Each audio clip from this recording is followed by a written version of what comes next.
The Haftorah is in Parshas Tetzaveh. You have the books there somewhere. There's a book. I'll follow it. Yeah. The Haftorah Yecheskel Mem Gimel of the Bayit Shlishi, and how it ties into today and how it ties into the Parashah. So Yecheskel says in Perik Mem Gimel, the Haftorah, Ato ben Adam, you son of man, Hageit et Beis Yisrael es Habayis V'Kolmu V'Vanaseyem V'Modu Pachnit. You son of man, tell the house of Israel about the future third temple, and let them be ashamed of their sins, and calculate the temple's design. Now,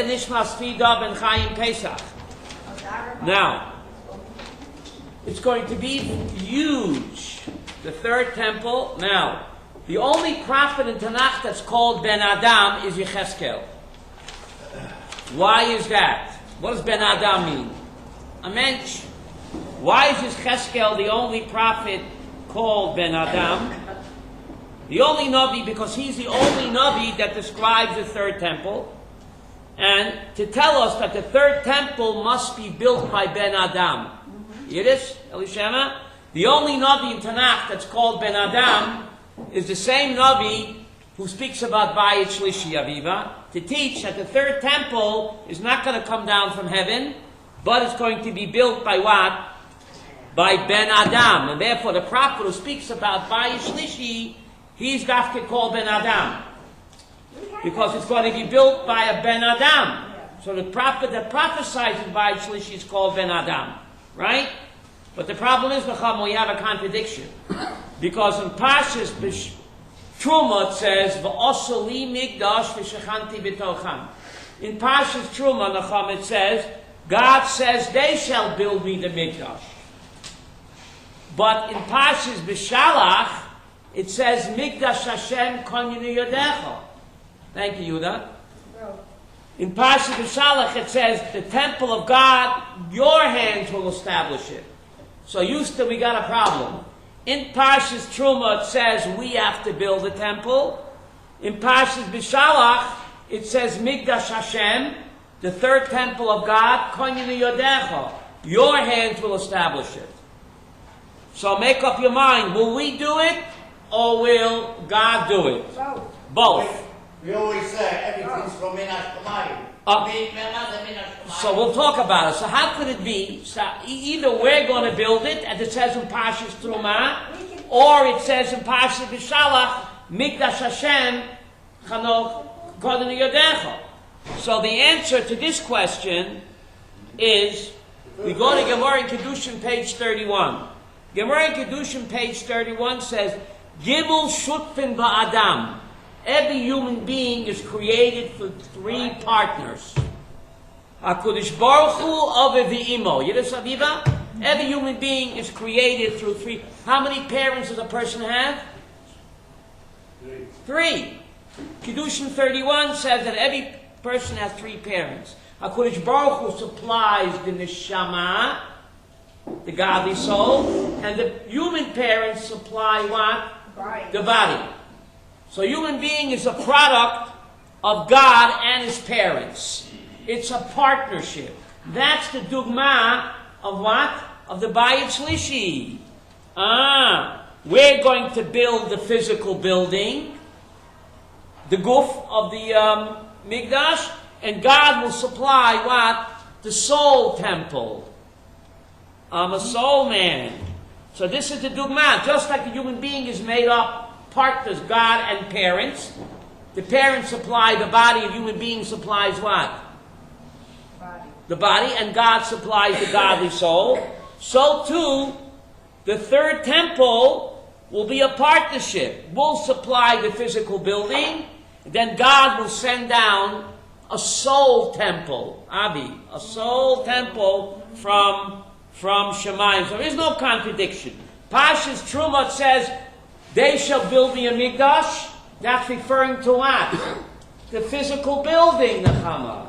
In Parshas B'Shalach, when it says God will establish the temple, that means what? The soul temple. Chanoch, you see? And what's the dugma? Every baby that's born. the soul comes from heaven, God, and the body comes from the parents, man. And that's a dugma. They say dugma in Hebrew.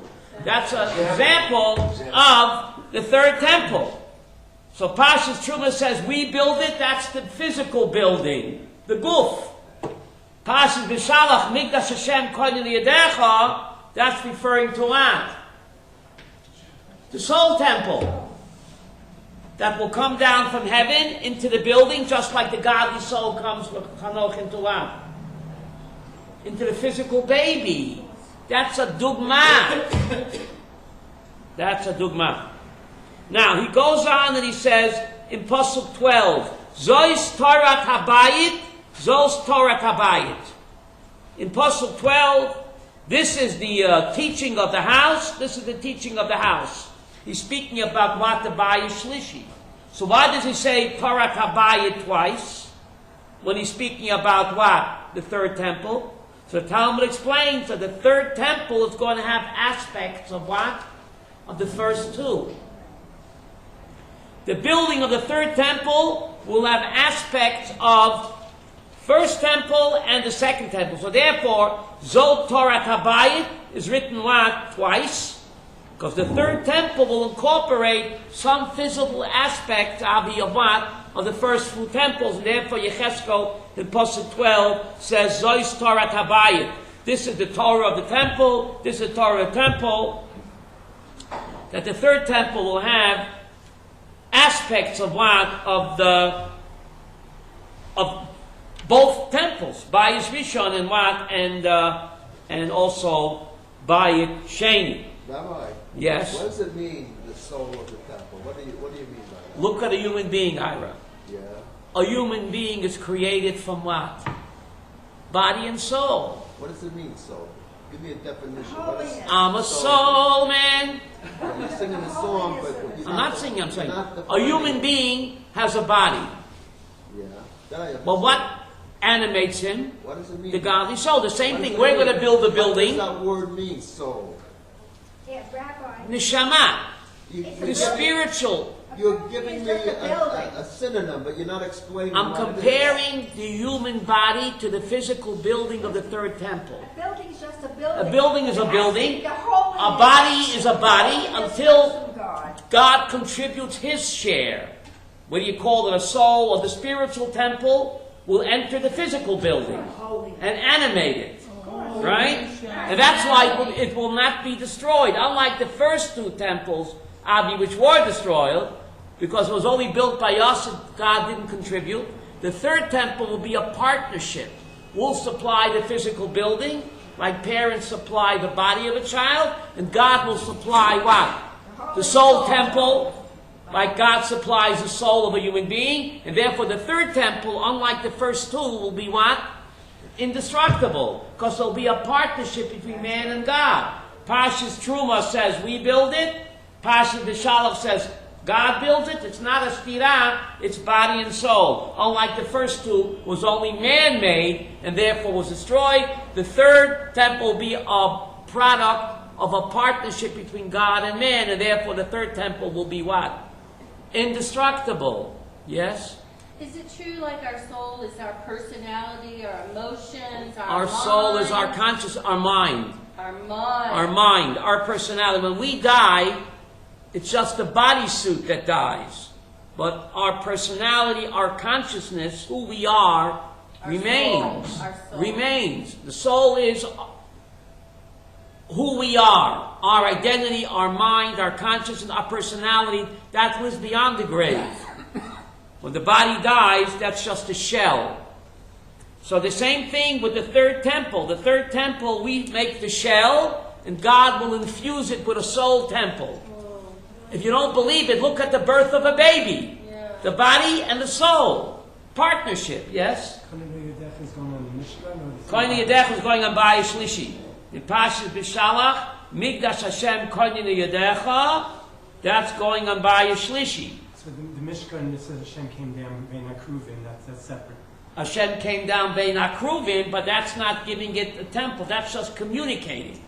That's communicating with Moshe Rabbeinu. Good question. But the Bayis Shlishi will be mamish a partnership between what? between God and man. Between God and man. Question. Yes? So a human being is a partnership, you have this and everything. The body of the human being And dies. the Gemara in Kedushin says when a person dies, the body is left behind with the parents. Each partner takes back the parents contributed the body, so the body stays with the parents in the cemetery. God, who contributed the soul, takes his part back.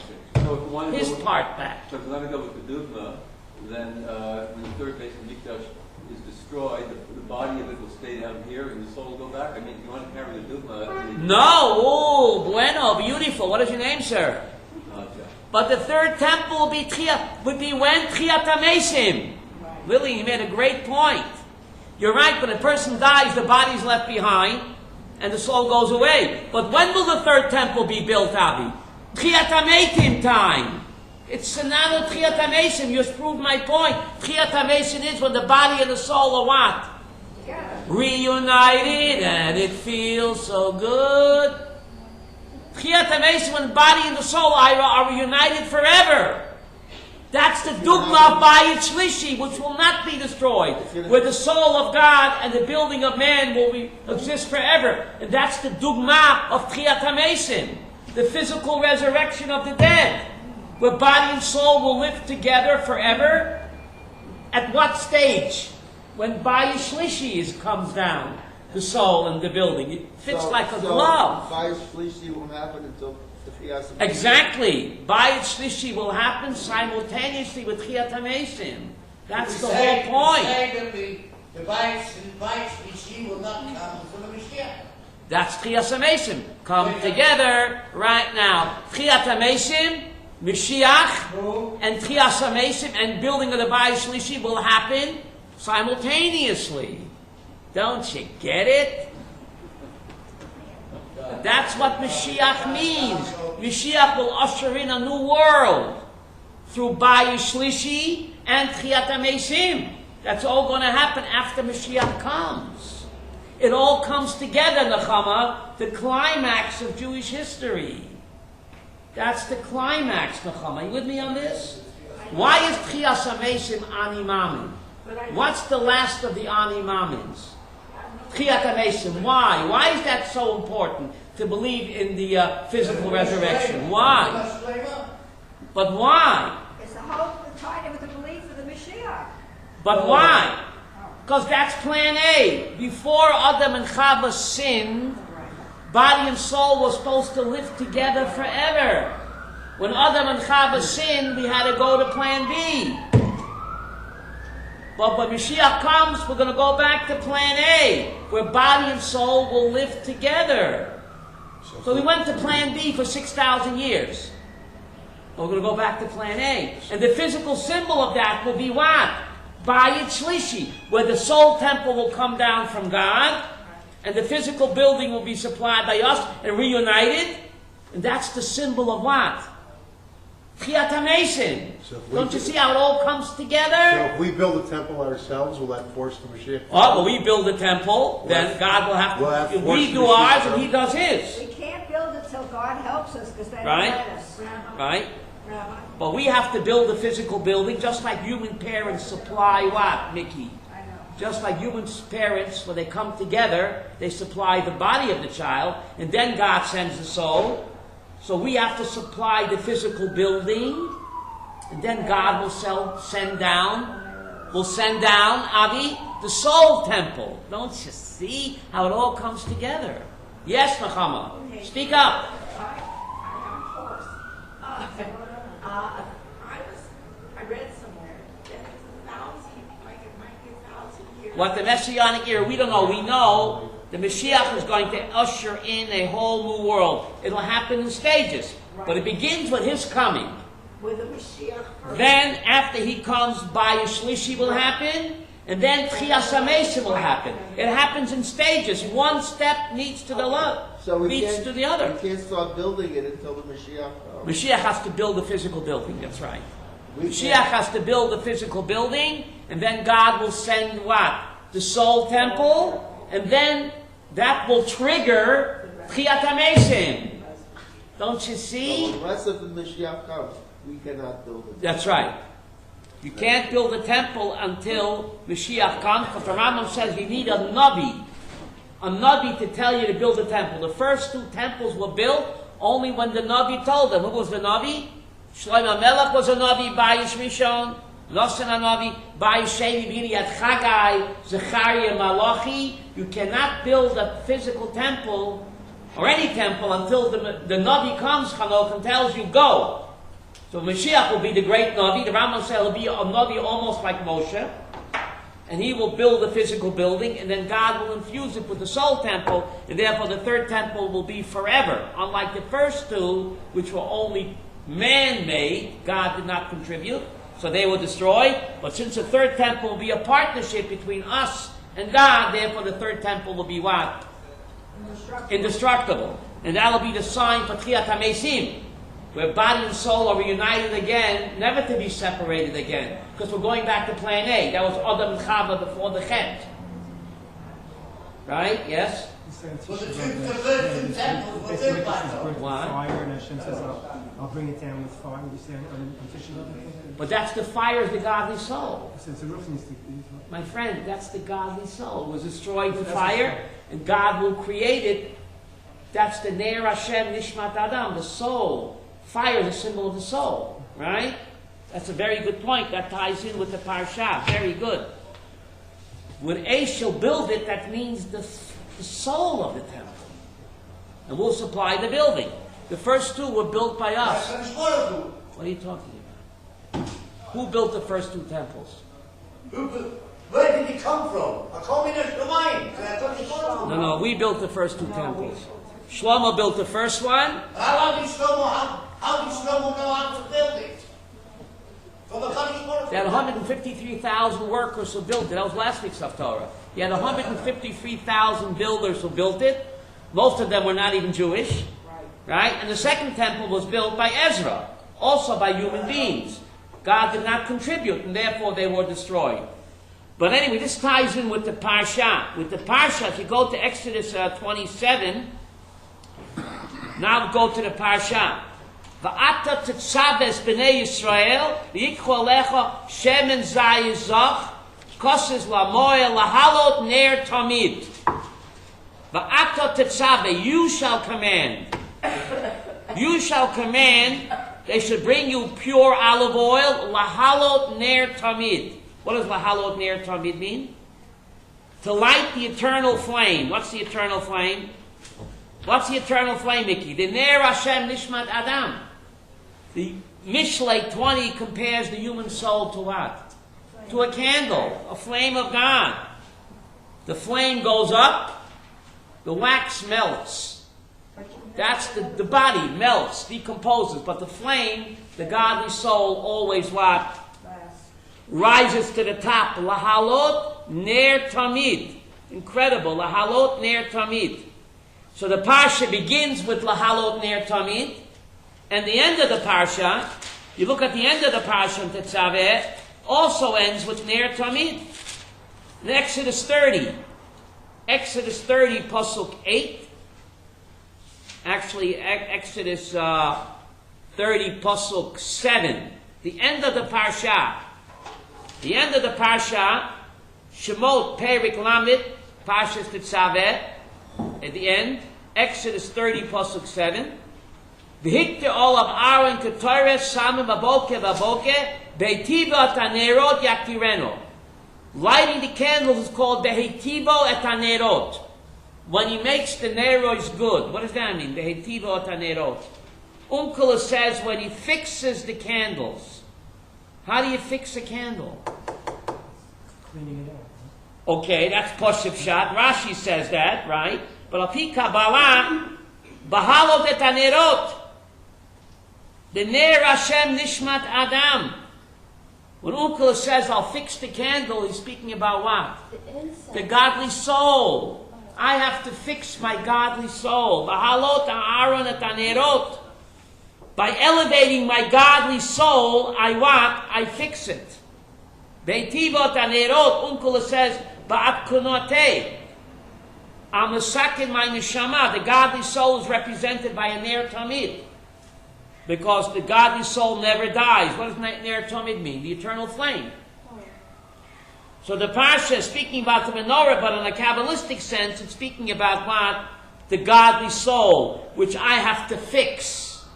And I have to make sure that it rises back up to Hashem. Right? So, B'haitivot hanerot, when you do good to your candle, how do you do good to your candle? B'halot aron et hanerot.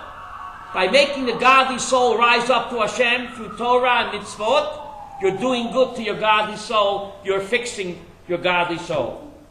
Now, this Parsha is always read the month of Adar right before Purim. Parshas Tetzaveh is always read right before Purim. This is a leap year. If it wasn't a leap year, we're right before Purim, you know that. Where is Purim found in this week's Parsha? Now, even though Purim happened centuries after Torah was given, Purim happened how many centuries after Torah was given, right? 9 centuries after, right? Yet, we know the Torah, everything's in the Torah. In this week's Parsha, Yehuda, you have Purim mentioned. The last pasuk in this week's Parsha, Exodus 30, pasuk 10. Exodus 30, pasuk 10, the very last pasuk, Abi, in this week's Parsha, says, V'chipa Aaron al kranosav achat bashana. Aaron shall make atonement once a year.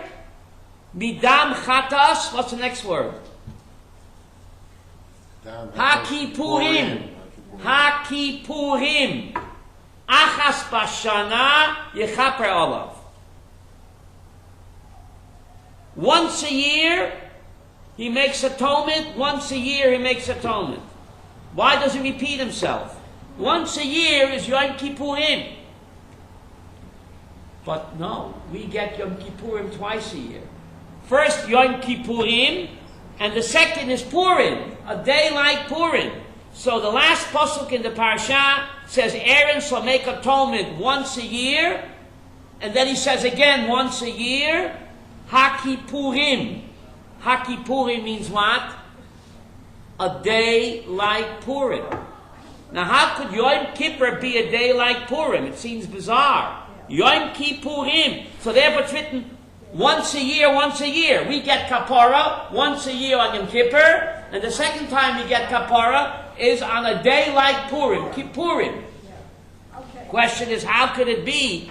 They seem to be totally opposites. Yom Kippur and Purim? Huh? And yet, both have the power of what? Of atonement.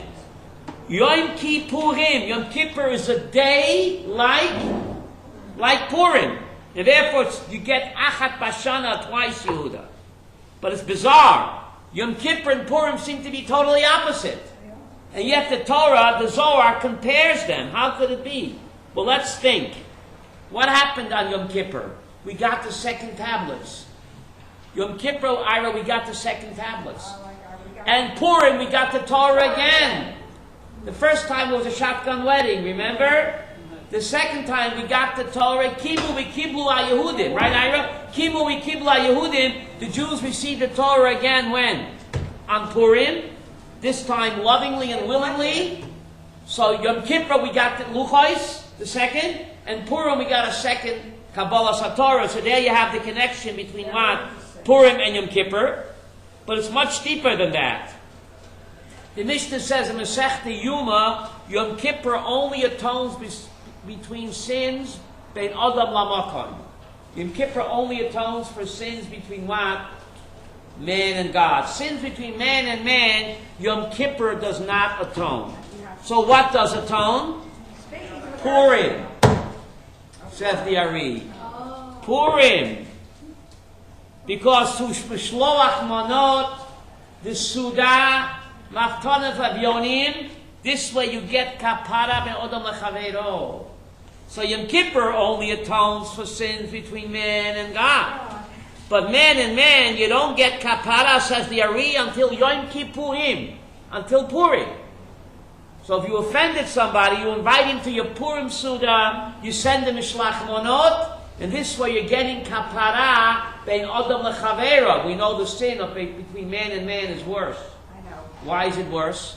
Because Because when you sin against God, you sin against God. Yes. You sin against a fellow Jew, it's a twofer. You're sinning against him and his godly soul. You're sinning against him and his tzelem Elohim. So it's twice as bad. So therefore, says the Ari, Purim is even greater. Yom Kippur, you only get kapara, sins between man and God. But sins between man and man, which are more severe, Yom Kippur doesn't help. What does help? Yom Kippurim. By Mishloach Manot, a Sudah. You're getting kapara ben Adam lechavero, which the sin is more severe because when you offend a fellow Jew, you're also offending his godly soul. Yes? So it's a shloch manos. Does that wipe the slate clean? Well, you have a machlekes with somebody, you send them a shloach manos, so you apologize. That's an opportunity time to make up with someone that you quarrel. Does that wipe the slate clean? If you apologize to him. Apologize to With the him. Mishloach Manos, you put in a card. I'm sorry I upset you. Please accept this as my goodwill gesture. Don't you see? That's resolved the If he problem. says okay, you have to say okay. You have to say okay, yes? So if he stole $1 million from somebody. No, if you don't make restitution, it doesn't help. Right. Of course you have to pay back what you stole. But that doesn't do it. You still hurt the guy. Besides paying him back, you still have to apologize for upsetting him. Yeah, but So somebody- the check is in the mail is not enough. You still have to apologize. You send him a nice Shloch Manos basket, that's my apology. Some people think if you say I'm sorry, that. No, he has to accept your apology. And if he's not meichel the debt, then it doesn't help, I'm sorry. Right? Right. Yes? But, you know, it's interesting because before the high holidays, we were encouraged to apologize and to all our friends and to get their forgiveness. Right. And done then, and that's the kind of actually in hoping to lead you forgiveness. We don't do that. But you don't have to. That's Yari's point. By sending Mishloach Manot, Here is another Purim. by sending Mishloach Manot with an apology in the Shloach Manot, you are encouraging him to accept your apology.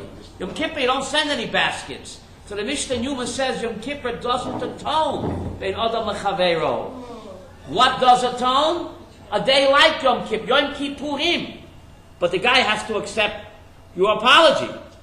But it's just amazing, if you take a look at this last verse, Exodus 30, Pasuk 10.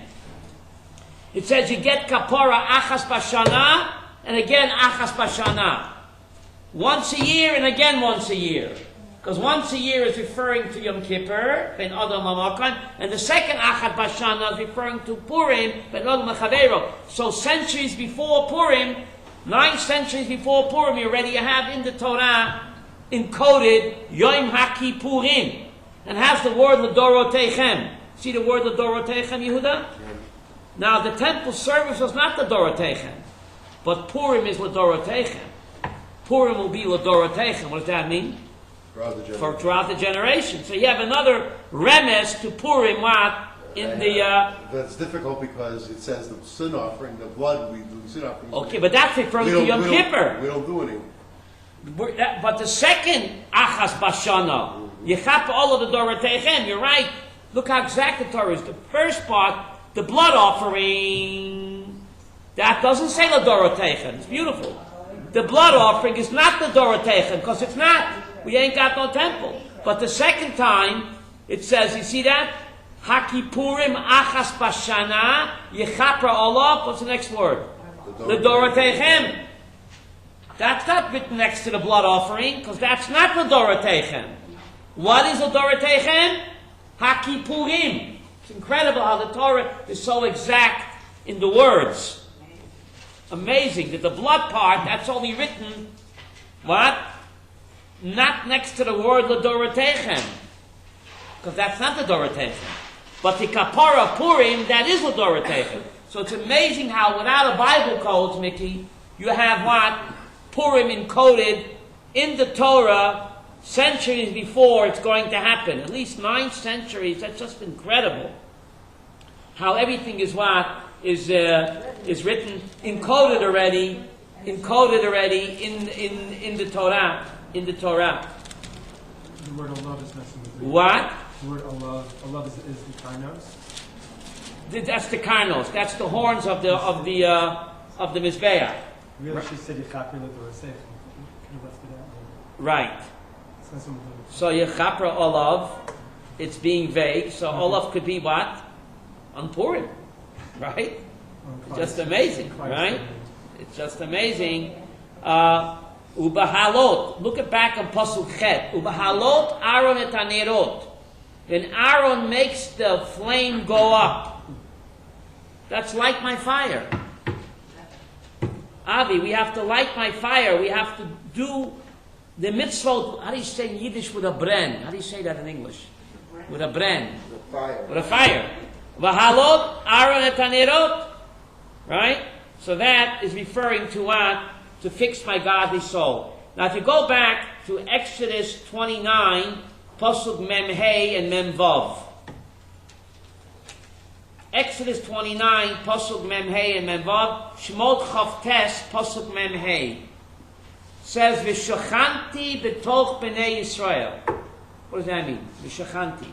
Shechina. V'shachanti b'toch b'nei Yisrael. And I will dwell amongst the children of Israel. V'yishel lahem le'elohim.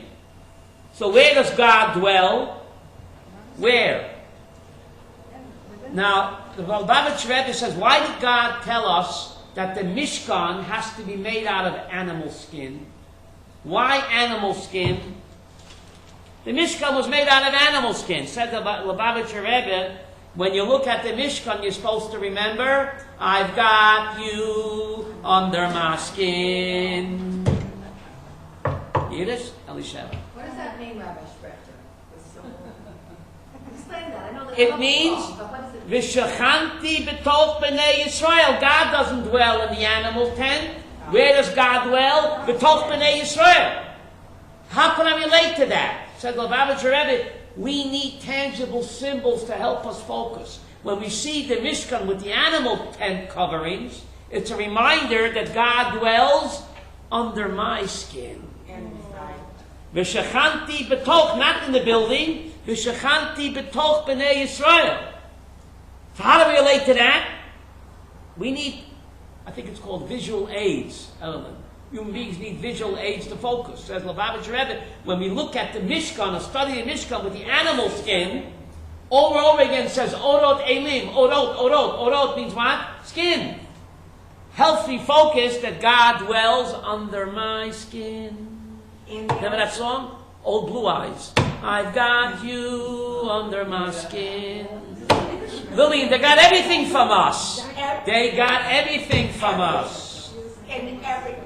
And everything. No, in every place. That means in Chutz and Eretz Yisrael. Wherever a Jew lives, God. So why live in Eretz Yisrael? That's Sunday's talk. No, I'll be there. Nechama is asking a bomb kasha from bomb land. Wow. Nechama is asking, V'shachanti b'toch b'nei Yisrael.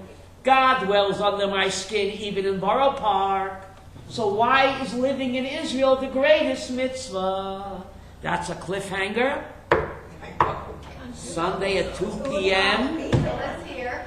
No, that's Sunday at 2 o'clock. That's not fair. That is very fair. The Chama asked a bomb kasha, Chanoch. V'shachanti b'toch b'nei Yisrael, even in Lakewood, New Jersey. It says, I dwell inside the Yid, wherever he lives.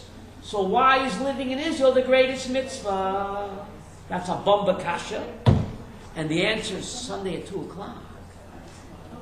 Speaking of visual aids, we got our clock back. The clock is ticking. Look at that. Nechama, what a question you asked. V'shachanti b'toch b'nei Yisrael. You collected $10. So what's so special about Israel? Evelyn, that's a cliffhanger if I ever heard one. Remember the old-fashioned cliffhangers? Stay tuned. So Rashi has a problem with the next verse. You know, God doesn't, I repeat myself, but the Torah doesn't. In Pasuk 45, God already says, V'shachanti b'toch b'nei Yisrael. I will dwell, not in the animal tent, that's a reminder, I dwell under your tent. So why does God repeat Pasuk Mem Vav? You gotta look inside, otherwise you lose it. Yehuda. The Pasuk Mem Vav, V'yodu, they will know, Ki ani Hashem Eloheim, I am Hashem their God, Asher Tzesi Osam Me'eretz Mitzrayim, who took them out from Egypt. What's the next word? L'shachni b'tocham. To dwell amongst them. But you already told me, Nechama, v'shechanti b'toch b'nei Yisrael. You already told me that I dwell underneath my skin. So why does God repeat himself, Evelyn? And he says, I took them out of Egypt. L'shachni b'tocham. See the word shechina? L'shachni b'tocham. To dwell amongst them. You already told me in Pasuk Mem Hey. Rashi's bothered by this kashavi. And if he could dwell among them anyway, why could he dwell among them in Egypt as well? Okay. But that's Sunday's talk. But Rashi deals with another question. You already said V'shechanti b'toch b'nei Yisrael. So why do you repeat L'shachti b'tocham? I dwell among the Yidden. I dwell among the Yidden Nachamol. Why again? I took my spirulina, I remember, Baruch Hashem. Just the pasuk before. Says Rashi something incredible, Chanoch. Al menas lishkon ani betocham. Al menat, who knows Hebrew here? Al menat lishkon ani betocham. For the sake of my dwelling, I'm amongst them. Now what does that mean? Al menat lishkon ani betocham. So Rashi's pretty vague. Rabbeinu Bachai expands on this, but you got to sit down for this. Why does God repeat l'shachni b'tocham? Says Rabbeinu Bachai. Some say Rabbeinu Bachai, some Rabbeinu Bachai. He says, what does Rashi mean? That God took us out of Egypt not litzorach hedyet, not only from our sake, but rather litzorach gevoah, for his own sake. That's pretty amazing. God took us out. So the first pasuk says, V'shechanti b'toch b'nei Yisrael, I dwell among the Yidden for your sake. And the second pasuk says, L'shachti b'tocham, it's not just for your sake.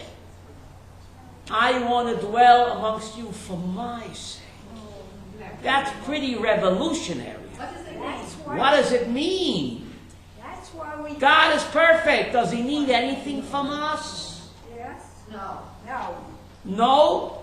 But loves yes. He loves That's why we got Israel in 1948, because go ahead. the nations made a mincemeat out of Hashem. Rabbeinu Bachai says the first, not repetition, Lillian. The first time, V'shechanti b'nei Yisrael, that's for your sake, Yidden.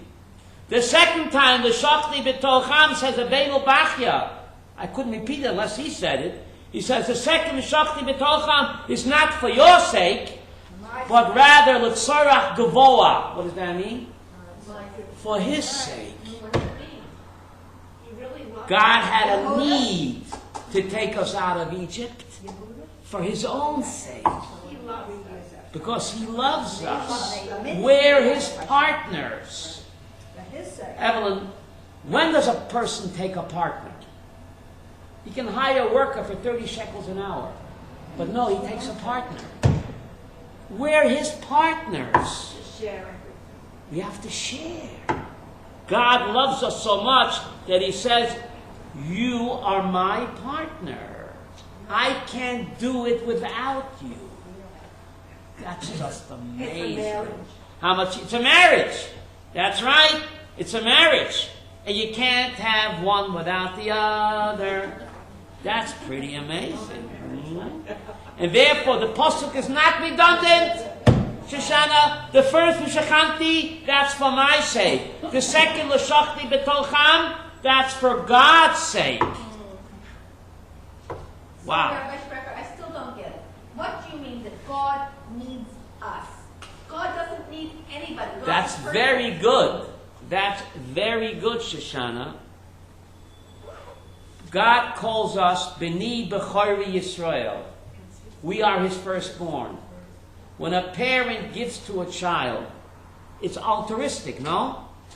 But the parent gets back naches. Naches. How do you say that in English? There's no word. Nachas. Pleasure. Huh? There's no word for it. So God is that's the relationship. God is our loving parent. He's giving, but what does He get from us? Nachas. How do I know? Rashi in Vayikra 1. Rashi in Vayikra 1 says something incredible. You have the book in front of you, so you have the books there. So you might as well use it. If you go to Vayikra 1, Pasuk 9. I'll wait. Shoshana, make your kasha stronger. You have a book? Vayikra 1, Pasuk 9. Vayikra 1, Pasuk 9. I don't hear no mishing. Mish. Vayikra 9 says we give God an offering, and the end of the verse says what? Reach necholach lashem. The burnt offering is a reach necholach lashem. A good smell for God. God likes the smell of barbecue. Evelyn, this reminds me, my ex-wife was not such a good cook. But she was very holy, because every night she served me a burnt offering.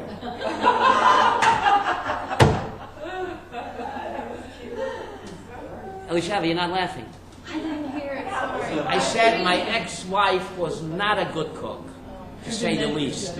But she was very holy, because every night she served me a burnt offering. Leviticus 1, Pasuk 9, we give God a burnt offering, the word Olah Yehuda, and Reach Nechoach Hashem. How does he translate that? Birnbaum. Pleasing odor to the Lord. Pleasing odor to the Lord. What does that mean?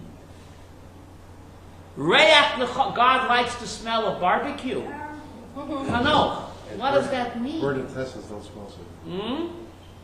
Burning guts don't smell that good. Says Rashi, what's it all about? Says Rashi, Nachas ruach lefanai. Nachat ruach lefanai. It's not a physical sensation. Nachat ruach lefanai. How do you translate that in English? Nachat ruach lefanai. Shomarti v'naser v'tzoni. God says, I get nachas when my kindlech obey my words and do the Torah. I'm getting nachas. It's not a physical sensation. Can you put a finger on nachas, Mickey? No. Oh, yeah, I get nachas from my kindlech. That's what God says. Pleasure. Not pleasure. It's not pleasure. There's no word. Nachat ruach lefonai. Pleasure before me. Not pleasure. Pleasure's hana. Rashi knew Hebrew. Pleasure's hana. Nachat. It's a spiritual sensation like a parent gets when the child obeys him. That's what God says about our relationship. We give God nachas. Little old me, Evelyn, little old me can give the Boda Olam nachas. That should make me very happy. Hello, hear me on this. Why Ibdus Hashem b'simcha? Why does the Jew have to be b'simcha? Psalm 100. Ibdus Hashem b'simcha. Why is it so important? Even when a Jew like Elaine was suffering, why is he b'simcha? I just told you why. If I, little old me, can give the Boda Olam nachas, that should make me very happy. Also, the Jew has to lead the world. Bishvili nivra olam. No one can give God nachas my way. Da da da da. Not even Moses. Evelyn, what I said? The Mishnah Sanhedrin says, Bishvili nivra olam. The way I give nachas to God, even Moses can't do it. Even though I can't hold a finger to Moses or a candle, but no one can do it my way. I'm unique and special to him. And that should make me very happy, despite our troubles. Isn't that incredible? Yes. Nachas ruach lefonai, says Rashi. God doesn't need barbecue or burning guts. But Nachas ruach. When we listen to him, even though we don't understand, we take a good fat bull and we burn it on the altar. Thousands of dollars up in smoke. I don't know what I'm doing, but I'm doing it because he said so. Even though I don't understand, that gives God tremendous nachas kaviyachol. Wow. Look how much my kinderlich love me to take a perfectly fat elm with a bull and burn him up on the altar because I told them to do it. Even though it make no sense to them. And therefore, the word Reach Nechoach in the Torah is only written by what? Korban Olah. Wow. That's Good thing huge. you came today. The word Reach Nechoach is written only by Korban Olah. Well, I'll tell you why. Because if you bring a peace offering, I get a piece of the pie. A peace offering, I get a piece. I get a steak. I get lamb chops. The Cohen gets a piece. No, Mr. Pilgrim too, Shoshana. From a peace offering, everybody, it's called a peace offering, everybody gets a piece. I'm not joking, Shoshana. A peace offering, Ira, the Cohen gets his piece, I get my piece, and the altar gets its piece. So that makes sense to me. Share and share alike. But a Korban Olah, nobody gets anything. This giant fat Elsie the cow is totally burned up. Nobody gets anything. And yet I do it. God says that's Reach Nechoach. That's Nachas Ruach. You don't understand what you're doing. Nobody gets any benefit. You do it because Nechama. Because he said so. That gives God Reach Nechoach. And therefore this phrase is written only by what? That's big. By a burnt offering. Makes no sense to me. And I do it because he said so. God says, Nachas Ruach Lefonai, buddy. Like a proud papa. The papa, the papa. The papa, the papa. Chanoch, who loves you, baby? How important I am to him. And no one can do it my way. Because the first message he gave to Paro was, B'ni b'chorvi Yisrael. Not my son, my firstborn son. Exodus 4 says, Rav Kook, a parent can have 19 children, but there can only be one? One firstborn. So every yid is to God a ben yuchid. Chanoch. You know what ben yuchid means, right? A unique only son. He says that my firstborn son is Israel. Not just a child, a firstborn. Rav Kook points out there can only be one firstborn. And every one of us is a firstborn to him. And every one of us can give him nachas. How important I am. Chanoch, I should be screaming joy to the world. Well, we do it. Imdut Hashem v'simcha. Psalm 100. Buddy, they got everything from us. There's a new pudding out called Joy. I'm not joking. The best part is it has no sugar. I'm not joking. There's a new pudding out. No sugar. It's delicious. 49 calories. Joy. Because when I eat that pudding, I remember what? Imdut Hashem v'simcha. And no sugar. Where do you get that? In the dairy, take a look. It's called Joy Pudding in English. 49 calories. I'm a commercial. I don't know about that. But when I eat that pudding, it reminds me to serve God with what? With joy. Because I'm unique and special. I, little old me, can give the Boda Olam Nachas. That should make me very happy. Thank you very much.